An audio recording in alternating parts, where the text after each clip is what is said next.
उत्सीदेयुरिमे लोका न कुर्यां कर्म चेदहम् शङ्करस्य च कर्ता स्यामुपहन्यामिमाः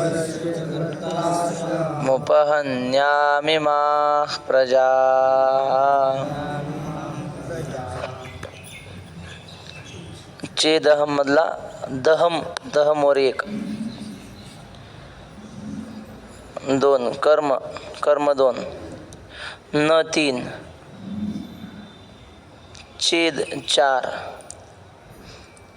ते रिमे की नाही उत्सीदे, रिमेवर पाच, लोका सहा, उत्सीदे सात, खाली शंकरस्य आठ,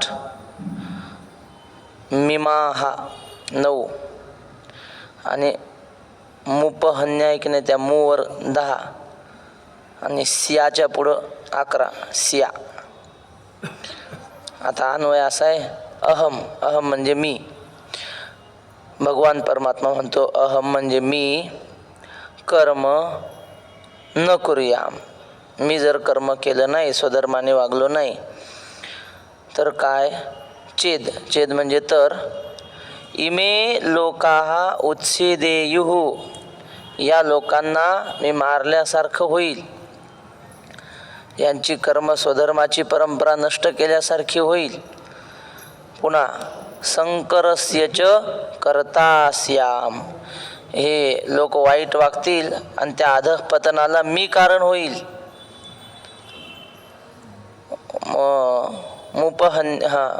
इमाहा प्रजाहा उपहन्याहा, या सगळ्या लोकांना मी मारल्यासारखं होईल.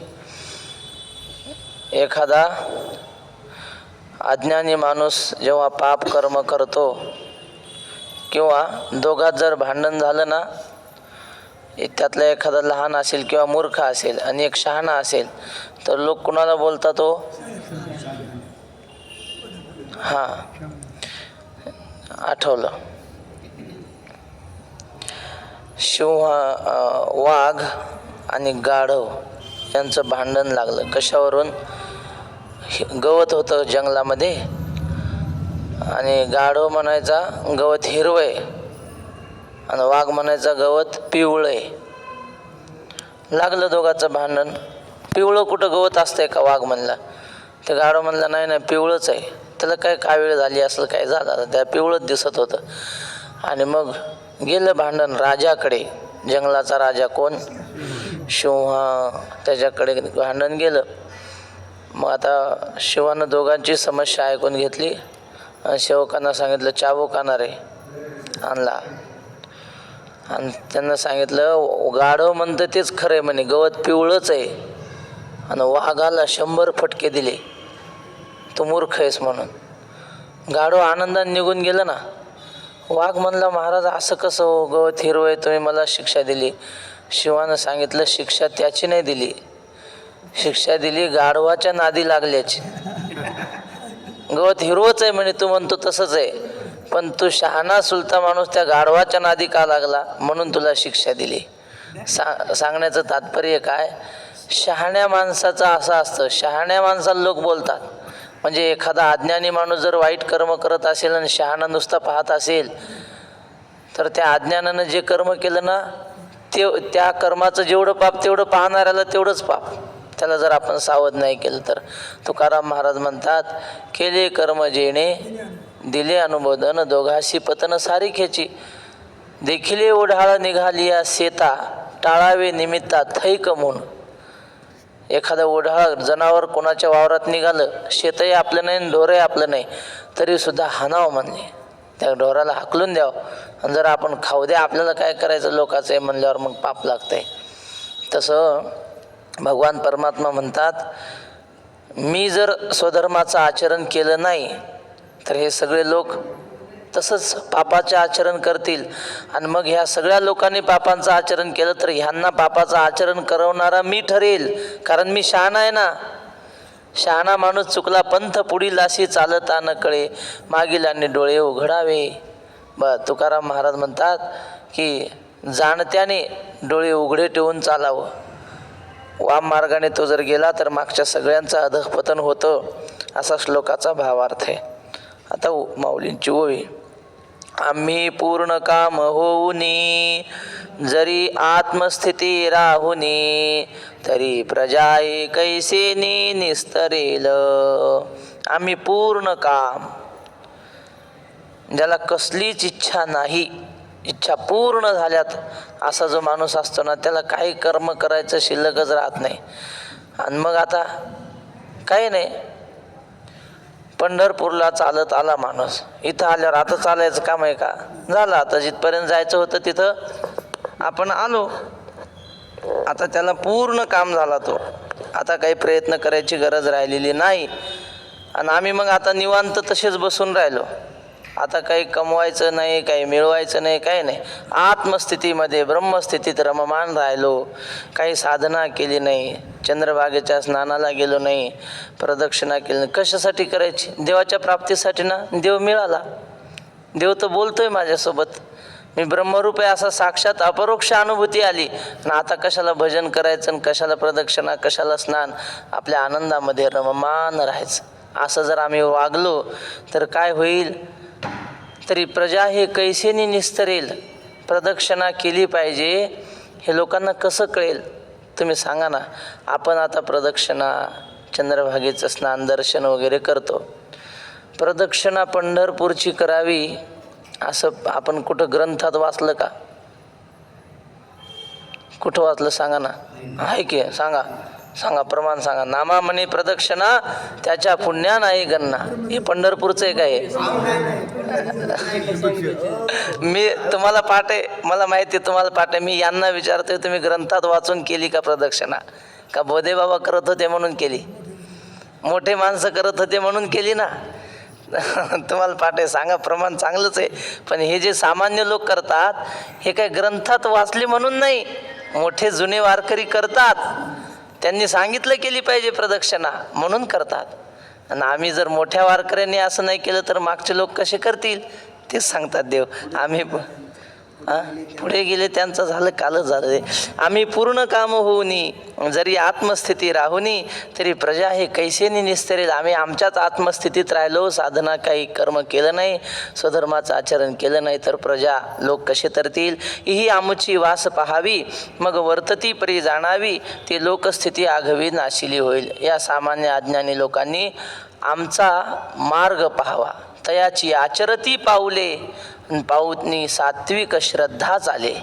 पुढच्या माणसाची पावलं पाहावी, त्यांच्या मागं मागं चालत राहावं. बा श्री गुरु चैतन्य महाराज सांगतात, ते म्हणले कुणाच्याही मागं जाऊ नये माणसानं. डोळे झाकून कुणाच्याही मागं जातात लोक, असं डोळे झाकून कुणाच्याही मागं जाऊ नये, मागीलांनी डोळे उघडावे. तुकोबाराय म्हणतात, पुढचा चुकला तरी मागच्यानं डोळे उघडे ठेवून चालावं. पण म्हणले पुढे चालणारे जर ज्ञानेश्वर महाराज असतील, पुढे चालणारे तुकाराम महाराज असतील, तर त्यांच्या मागे डोळे झाकून चालावं. धावन निमील्य वा नेत्रे न स्खलेन न पते देह. त्या मार्गावरून आपण धावत जरी गेलो डोळे लावून, तरी आपण अडखळणार नाही. असा हा भक्ती मार्ग असो. ही आमुची वास पहावी. वास म्हणजे काय?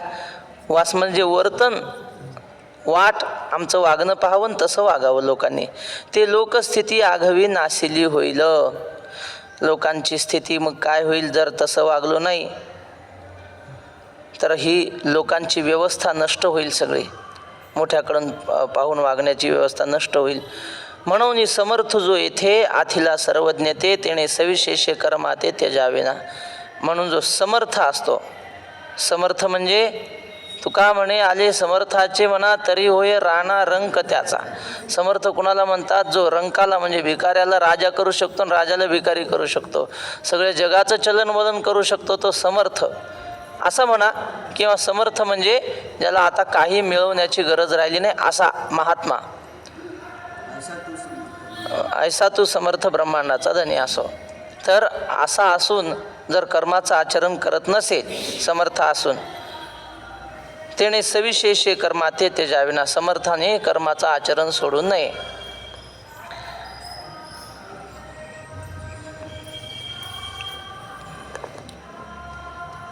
काय ते बाबा ते बोंगा घेऊन फिरतात हातात. असं म्हणून समर्थ जो येथे मोठ्या माणसाने आपलं आचरण बिघडू देऊ नये. विशेष करून कर्माचं आचरण त्यांनी करावं. नाही ते आम्ही लहानपणी खूप ऐकल्या त्या चाली, बसलेल्या त्या चाली. जाऊ द्या, असू द्या, असो. तर शहाण्या माणसाने कर्माचा त्याग करू नये असं माऊली सांगतात. जगून दाखवावं. प्रभू रामचंद्र वनवासामध्ये असताना त्यांची दिनचर्या काय होती ते तुळशीदास महाराजांनी लिहून ठेवले. काय करायचे देव? सकाळी उठायचे, सकाळी म्हणजे पहाटे 7 वाजता. मग कचऱ्याची गाडी आल्यावर कचऱ्याच्या गाडीच्या आवाजानं उठत नव्हते. प्रातःकाल उठके रघुनाथा, कबीर यांनी, तुलसीदास महाराज. प्रातःकाल उठके रघुनाथा, मात पिता गुरुवंद ही माथा, करी पूजा विधिवत रघुराई, बंदहु करुणा निधान कृपाई. प्रातःकाल उठके रघुनाथा, मात पिता गुरुवंद ही माथा. देव प्रातःकाळी उठायचे आणि ब्रह्ममुहूर्तावर वंदहु गुरु म्हणजे आपले आई वडील आणि गुरु यांना वंदन करायचे. प्रभू रामचंद्र अशी त्यांची दिनचर्या सुरू व्हायची. मग आता प्रभू रामचंद्र समर्थ आहेत, त्यांना काय गुरुला नमस्कार करायचा, त्यांनी काय आईवडिलांना नमस्कार करायचा. पण त्यांनी आचरण करून दाखवलं की देव जरी असला तर त्याने आईला नमस्कार केला पाहिजे, वडिलांना गुरूंना नमस्कार केला पाहिजे. याला म्हणतात सविशेषे कर्माते त्यजावेना. आता श्लोक आहे. सक्ताः कर्मण्य विद्वांसो यथा कुर्वन्ति भारत, कुर्याद् विद्वांस तथा सक्तश् चिकीर्षुर्लोकसंग्रहम्. हे भारत, भारत 1, यथा 2, ते विद्वांस 3, अविद्वांस 3 आहे ते. पुन्हा सक्ताः 4, कुर्वन्ति 5, खालच्या ओळीत कुर्याद विद्वांस, त्या द्विद्वांसावर 6, कुर्यात 7, लोकसंग्रहम 8 आणि चिकीर्षुः 9. भारत म्हणजे हे अर्जुना, यथा म्हणजे जसे, अविद्वांसः सक्ताः कर्माणि कुर्वन्ति. अविद्वांस म्हणजे अज्ञानी माणसं जशी कष्ट करून कर्म करतात, बरं का, किती आसक्त असतात पैशामध्ये, कर्मामध्ये, रात्रंदिवस कष्ट करतात, ते विश्रांतीच घेत नाहीत. मग खालच्या ओळीत विद्वांसः म्हणजे विद्वान माणसाने, विद्वांसः लोकसंग्रहम चिकीर्षुः तथा सक्तः म्हणजे असक्तः कुर्यात. विद्वानाने लोकसंग्रह म्हणजे लोकांना मार्गदर्शन होईल या इच्छेनं काय करावं, चांगल्या प्रकारे कर्माचं असक्त होऊन, आसक्त नाही, असक्त होऊन आचरण करावं. असा श्लोक. देखे फळाची आशा, आचरे कामकू जैसा, कर्मी भरू होवावा तैसा निराशाही. पैसा मिळावा म्हणून, संपत्ती मिळावी म्हणून लोक काम करतात. किती काम करतात? आम्हाला शाळेमध्ये धडा होता. जर्मनीमधले लोक ते म्हणले, एका बुटाच्या कंपनीच्या कामगारांनी संप केला. कंपनी बूट बनवणारी संप करायचा, पण काम बंद पडलं नाही पाहिजे आणि संपही झाला पाहिजे. मग काय केलं त्याने? आपल्याकडे असते तर काय केले असते, कंपनी बंद, ताळे बंद केलं असतं की नाही. त्यांनी तसं नाही केलं. बूट होते ना, उजव्याच पायाचे बूट बनवायचे. मग कंपनी विकू शकते का? बरं, काम बंद पडलं का? नाही, कामही बंद पडलं नाही आणि संपही झाला. मग त्या कंपनीच्या मालकांनी वगैरे त्यांचे पगार वाढवले, ते काय झालं. पण मग काम बंद पडू देत नाहीत महाराज. पैसा चालू राहायला पाहिजे येणं, असे लोक. आणि सतत कर्म करतात. कशासाठी पण? काहीतरी फळाची इच्छा ठेवून, त्याला म्हणायचं आसक्त होऊन कर्म करतात. तसं ज्ञानी माणसाने सुद्धा कर्म करतच राहिलं पाहिजे. श्री गुरु बंडातात्या म्हणतात, माणसाने निष्क्रिय होऊ नये, निष्काम व्हावं. निष्क्रिय म्हणजे काय? काम न करणं त्याला निष्क्रिय म्हणतात. निष्काम म्हणजे फळाची इच्छा न ठेवणं, त्याला निष्काम म्हणतात. तर मनात फळाची इच्छा नसावी, पण कर्म मात्र सतत करत राहिलं पाहिजे. देखे फळाची आशा, आचरे काम कुजैसा, कर्मी भरू होवा तैसा निराशाही. निराशी माणसाने सुद्धा तसं कर्म केलं पाहिजे. जे पुढत पुढती पार्था, हे सगळं लोकसंस्था रक्षणीय सर्वथा म्हणूनिया. पुढती पुन्हा पुन्हा पुढे पुढे ही सगळी लोकसंस्था म्हणजे लोकव्यवस्था ही चांगली चालली पाहिजे म्हणून कर्म करावं. मार्गाधारे वर्तावे, ही ओवी फार महत्त्वाची आहे. मार्गाधारे वर्तावे, विश्व हे मोहरे लावावे, अलौकिक नो हावे लोकाप्रती. आपण साधू संतांच्या, वेदाच्या, शास्त्राच्या मार्गाने आचरण करावं. कशासाठी? विश्व हे मोहरे लावावे. विश्व मोहरे लावावे म्हणजे काय? सगळ्या लोकांना मोहरं पुढं पाठवायचं ना आपण मागून जायचं. तुम लढो, हम कपडे संभालते. असं का? विश्व हे मोहरे लावावे म्हणजे तसं नाही, विश्वाला सन्मार्गाला लावावं. मोहरे या शब्दाचा अर्थ आहे मार्गाला, सन्मार्गाला लावावं. बर. अलौकिक नो हावे लोकाप्रती. साधू संतांनी काय सांगितलं? एकादशी धरली पाहिजे.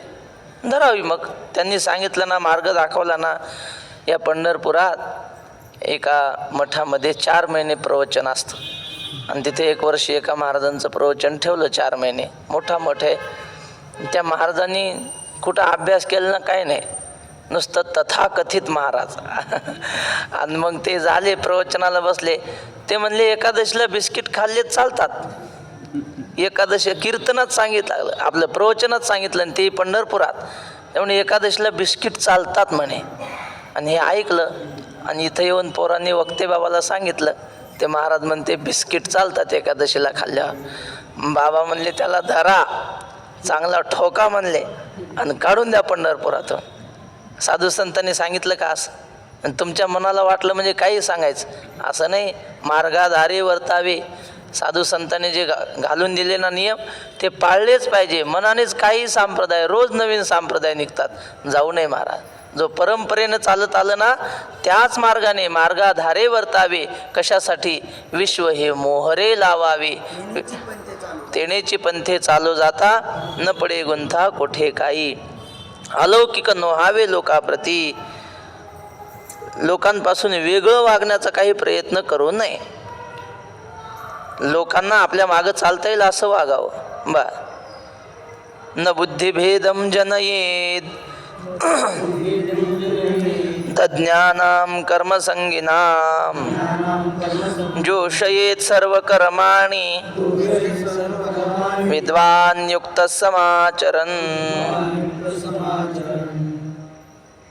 तज्ज्ञानां 1, बुद्धिभेदम 2, न 3, जनयेत 4, खालच्या ओळीत विद्वान युक्त 5, विद्वान युक्त सर्व कर्माने 6, समाचरण 7, जोषयेत 8, अज्ञानाम कर्मसंगिनाम न बुद्धिभेदम जनयेत. अज्ञानी जे लोक असतात, जे कर्मामध्ये आसक्त आहेत, त्यांचा बुद्धिभेद करू नये. मग काय करावं? ते सांगतात की विद्वान युक्त, विद्वानाने मनाचं संयमन करून शहाणपणाने योग्य कर्म करावं. आणि समाचरण म्हणजे चांगल्या पद्धतीनं कर्म करावं. जोषयेत, जोषयेत म्हणजे उत्तम पद्धतीनं या कर्ममार्गाचं आचरण त्याने केलं पाहिजे. म्हणजे अज्ञानी माणसाचा बुद्धिभेद करू नये. आम्ही लहान असताना, म्हणजे माझं उदाहरण देऊन सांगतो म्हणजे लक्षात येईल आपल्याला. आमच्या गावात फार मोठं कॅनॉल आहे, जवळ इसापूर धरण, आणि तो नांदेडला पाणी जातं आमच्या गावाहून. लय मोठा कॅनल. तर कॅनेलच्या आता कडनं असे दगडं लावलेले असतात. मग आम्ही शेतात जाताना काय करायचे, पोरं त्या दगडाखाली विंचू असायचे आणि ते विंचू काय पाहायची मजा वाटायची ना. विंचू काढायचा दगडाखालचा, मग ते असे दगडं उचलायचे आणि उचलून कॅनेलमध्ये ढकलून द्यायचे. ते घसरत दगड गेला मजा वाटायची पाहायला. नाही तर कधी त्या दगडावर बसून घसरगुंड्या खेळायच्या कॅनलमध्ये. पण ते कडेचे दगडं कॅनलमध्ये टाकले होते, चांगलं आहे का? तो कॅनलचा आधार आहे, कॅनल फुटू शकतो की नाही. मग आमची आई ते लोक सांगायचे, अरे कॅनेलमध्ये दगड टाकू नये, कॅनेलमध्ये दगड टाकले ना मग ते दगड नाकानं काढायला लावतोय देव, असं म्हणायचे. मग आत्ताशी भीती दाखवली की मग टाकायचे नाही, नाकानं काढावं लागतात दगडं.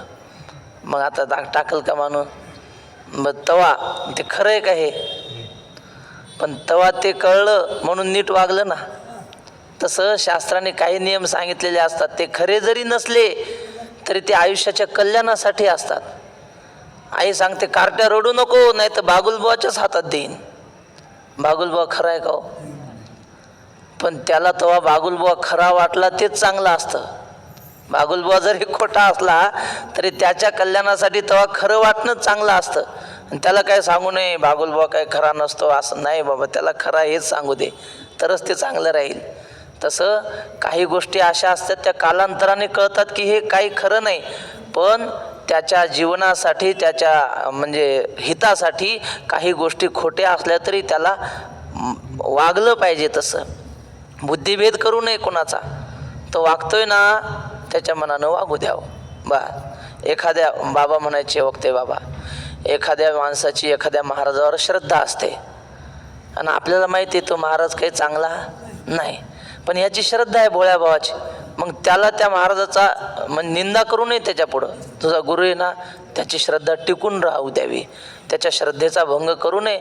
अहो चांगली श्रद्धा धरली तर तुकाराम महाराज म्हणतात दगड तारून नेईल आपल्याला, भाव धरी तया तारील पाषाण. हा तर माणूस आहे, याच्यावर श्रद्धा ठेवली तरी उद्धार होईल ना. मातीचा द्रोण केला तो कवळी का भाव फळला बा.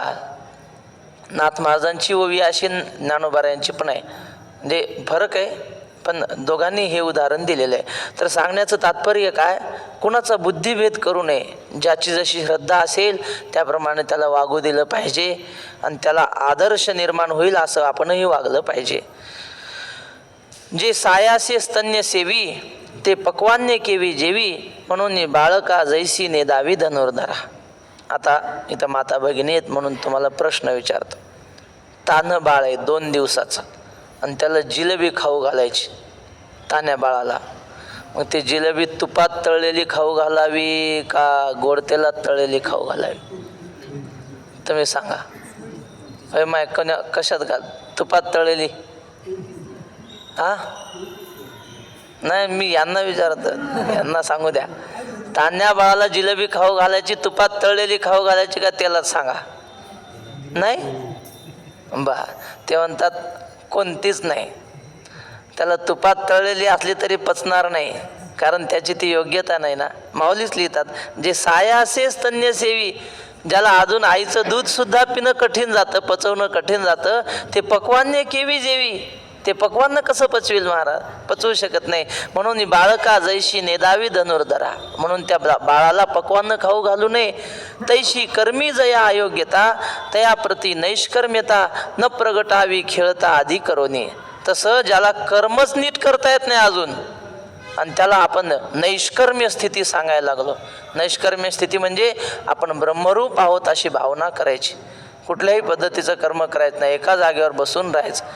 हे त्याला समजणार नाही. आता त्याला फक्त सन्मार्ग शिकवला पाहिजे, सत्कर्मानं वागायला शिकवलं पाहिजे. त्याला नैष्कर्म्यता सांगू नये. न प्रगटावी खेळता आधी करू नये. थट्टेनं सुद्धा, खेळता म्हणजे थट्टेनं सुद्धा त्याला नैष्कर्म्य स्थितीचं वर्णन सांगू नये.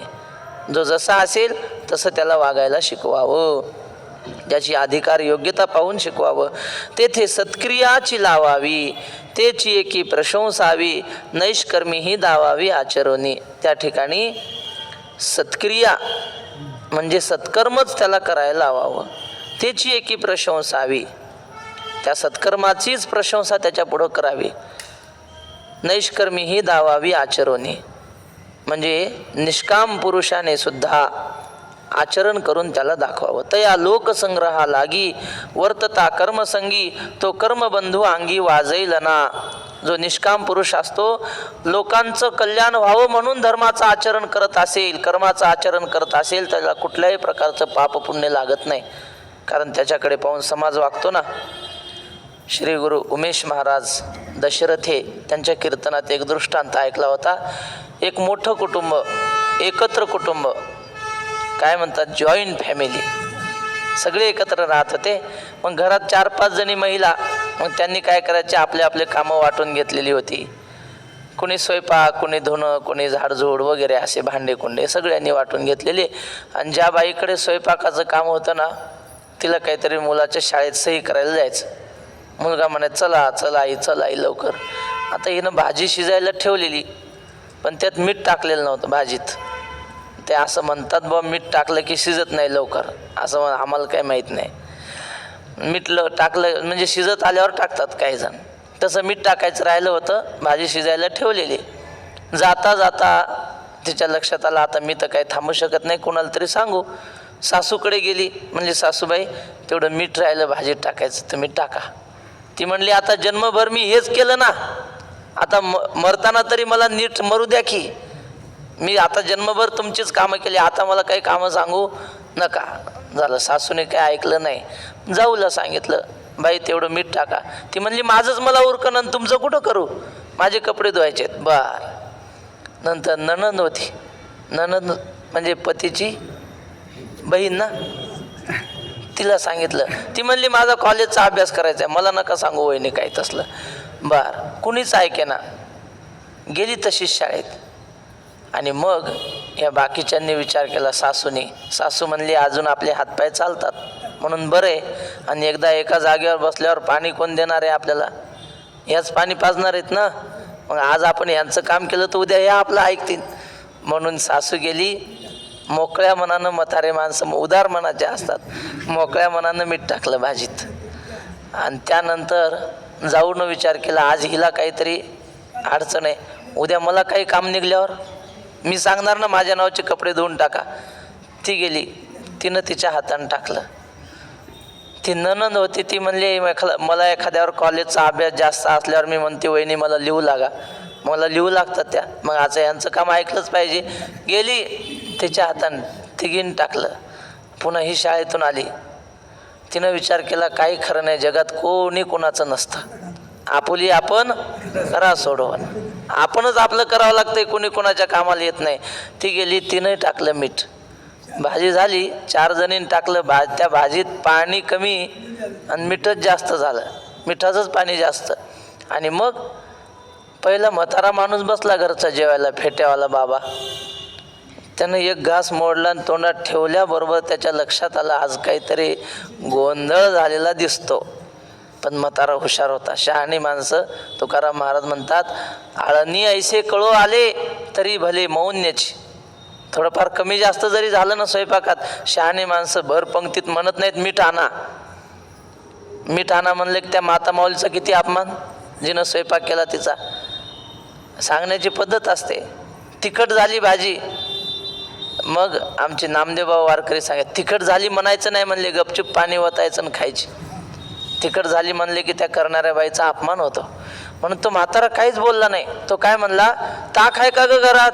ते हो ताक भरपूर आहे म्हणले, मला एका वाटीत ताक द्या म्हणे.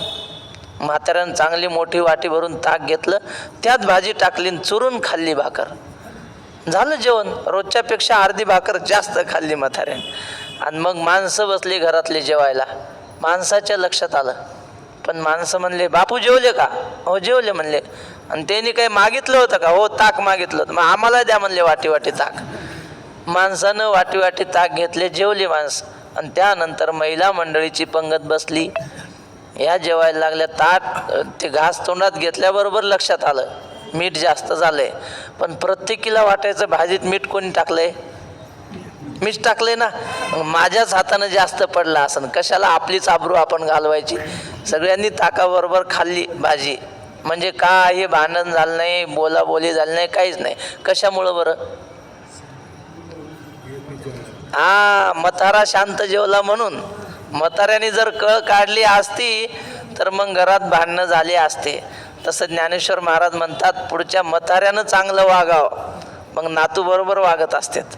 म्हाताराच मंदिरात जाऊन पत्ते खेळतो आणि मग पोरं काहून गेम खेळायचे नाही मंदिरात जाऊन.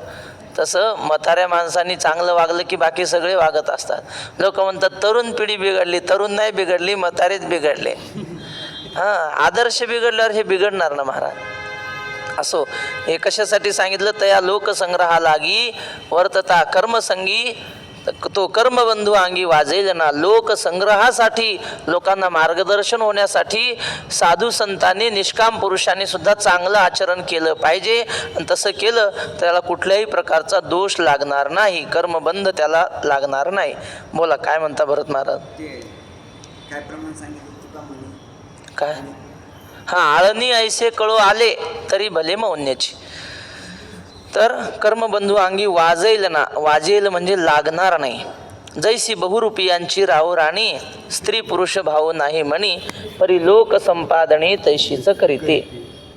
ज्ञानी माणसानं काय करावं, नाटक करावं बहुरूप्यासारखं. एक महात्मे होते आळंदीला, घरदार, पत्नी, मुलं बाळ सगळे त्यांना, पण नंतर इकडं आले ते इकडंच राहायचे. पण अधूनमधून घरी फोन करायचे. आणि घरी फोन केला का आपण जसं बोलतो ना, नातवाला बोलतो, नातीला बोलतो, आलं कशी आहे गड असं म्हणतो की नाही, तसे बोलायचे. आणि मग फोन ठेवला की आम्हाला म्हणायचे, अरे असं सोंग करावं लागते म्हणले, घरच्याला वाटलं पाहिजे म्हाताऱ्यात लय प्रेम आहे आपल्यावर, तरच सांभाळतात, नाही तर म्हणतात बरं गेलं तिकडंच मर आता म्हणावं. नाटक करता आलं पाहिजे ना. माऊलीने लिहिलं इथं म्हणून सांगतो, बहुरूपियांची राहो राणी, नाटकातला राजान राणी. खरेत का ते? खरे नाहीत. पण नाटकामध्ये राजा आणि राणीचा विवाह होतो आणि ती राणी नसते, दोघे माणसंच असतात, पण ते कपडे घालून राणीचं सोंग घेतलेलं असतं आणि मग विवाह होतो. आणि नाटकामध्ये मग नावं घेतात एकमेकांची. नावं घेतात म्हणजे कसे, उखाणे. आज तो माणूसच, पण आता नाटक करायचं, मग तो नाव घेतो. दारी होती तुळस, तुळशीला घालते पाणी. राणीसाहेब नाव घेतात. काय म्हणतात, दारी होती तुळस आणि तुळशीला घालते पाणी. आधी होती मायबापाची तानी, आता झाली राजाची राणी. आता ही राजाची राणी झाली का माणूसच आहे हा. नाटकापुरते झालेली असते. पण ज्ञानेश्वर महाराज म्हणतात तिथं ते नाटक वठवून दाखवतात की नाही, तसं आपल्याला नाटक वठवून दाखवता आलं पाहिजे. आता वेळ संपली आपली, पण सहज आठवलेलं सांगतो. तुकोबाऱ्याचं प्रमाणसुद्धा आहे. तुकाराम महाराज म्हणतात, आपण जे सोंग घेतलं ना, ते सोंग माणसाला वठवता आलं पाहिजे. एक बहुरूपी होता, त्याने राजाच्या पुढं काहीतरी सोंग केलं. राजा प्रसन्न झाला, पण राजा म्हणला, गड्या तू मला आणखी एकदा सोंग घेऊन ये आणि मला फसवून दाखव.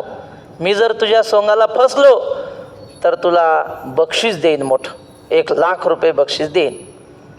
मग तो म्हणला, मला 6 महिन्याची मुदत द्या. 6 महिन्याची मुदत घेतली. 6 महिन्यात त्याने चांगली दाढी बिडी वाढवली, संन्याशाचे कपडे घेतले, चांगले मंत्र वगैरे पाठ केले, तत्वज्ञान शिकला. वठवायचे ना सोंग, आणि आला 6 महिन्याने दाढी बिडी वाढवून, संन्याशाचे कपडे, झोळी, अलख निरंजन राजाच्या दरबारात. राजाला खरंच ओळखू आलं नाही. राजा म्हटला, वाह काय वैराग्यवान साधू आहे, भस्म लावलेल्या अंगाला. लोक पाया पडायचे, साधू पाहत सुद्धा नव्हता त्यांच्याकडे. कोणी काही फळं दक्षिणा ठेवायची, महात्मा पाहत नव्हता. आणि मग राजाला वाटला, असा साधू आपल्याला पुन्हा जन्मात भेटणार नाही, याला काहीतरी दक्षिणा द्यावी. मग राजाला शोभेल असं सोन्याच्या मोहरांनी भरलेलं ताट घेऊन आला आणि म्हटला, महाराज ही माझ्यातर्फे तुम्हाला दक्षिणा राहू द्या. असं म्हटल्यावर त्या महाराजांनी असे लाथ मारली त्या सोन्याच्या मोहरांच्या ताटाला. हे विकत घेतो का म्हणे आम्हाला, आम्ही शिवत सुद्धा नसतो या सोन्याला. आणि दिलं ढकलून आणि ताड ताड ताड महात्मा गेला निघून. दुसऱ्या दिवशी आला महात्माने, तो साधे कपडे घालून तो सोंगाडे आला आणि तो म्हणला, राजा चल 1,00,000 रुपये दे. राजा म्हणला, कशाचे? काल जो साधू आलता की नाही तो साधू नव्हता, मी होतो. हां, अरे खरंच मला फसवलंस की? आणि तो म्हणला, चला 1,00,000 रुपये द्या. फसवलं की नाही तुम्हाला? तर म्हटलं, राजा म्हटलं, काय मूर्ख आहेस म्हणे तू. अरे काल सोन्याच्या मोहराने भरलेलं ताट करोडो रुपये किमतीचं तुला देत होतो, घेतलं नाही, आणि आता 1,00,000 रुपये मागतोस. तो म्हटला, महाराज मी जर काल ते घेतलं असतं तर सोंग पूर्ण वठलं नसतं. म्हणे मी संन्यासी होतो ना, संन्याशाने शिवायचं नसतं पैशाला, आणि जर मी ते घेतलं असतं तर सोंग पूर्ण झालं असतं का?